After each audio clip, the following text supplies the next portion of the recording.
සුබ දවසක් වේවා ෆ්‍රෙන්ඩ්ස්ලා. මේ අපි ආවා අනුරාධපුර පැත්තේ. ඉතින් අපි යාළුවෙක් කිව්වා මේ ඉල්ලමක් තියෙනවා කියලා. අපි ආව පොඩ්ඩක් බලන්න. රවුම් 60 තිබුණා. මේ ඔයාලට පේනවා අපි ඔය පාද පිටික ගොඩක් ජඹුරක් නැහැ. අපි ඉතින් ඒකට පොඩ්ඩක් වතුර පාරක් අල්ලලා හොදලා බැලුවා. ඒ කියන්නේ පොඩ්ඩක් කඩාගත්තා. අරගෙන ගරන්න වට්ටි නෑනේ. ඒ නිසා පොඩි සල්ලඩයක් තිබුණා. ඒකට තියලා අපි හොදන්න පටන් ගත්තා. ගොඩාක් හේදී නෑ. ටිකක් හේදුවා බලන්නකෝ. ඔන්න ඔය විදිහට තමයි හොදගත්තේ.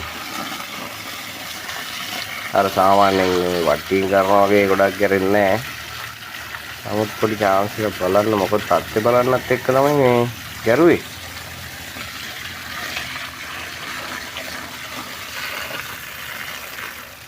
ඉතින් ඔයාලා හිතන්නේ මේක අපිට මොනාරි සලකුණක් හම්බ වෙන්නේ නැතිද? මේ වගේ තැන්වල මැණික් තියනවාද?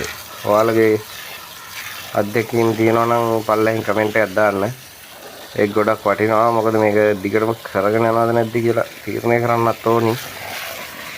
ඒ නිසා පොඩ්ඩක් කමෙන්ට් එකක් දාන්න ඔයාලා බලලා. ඔය බෝල කැටේම ලස්සන කැට තියෙනවා.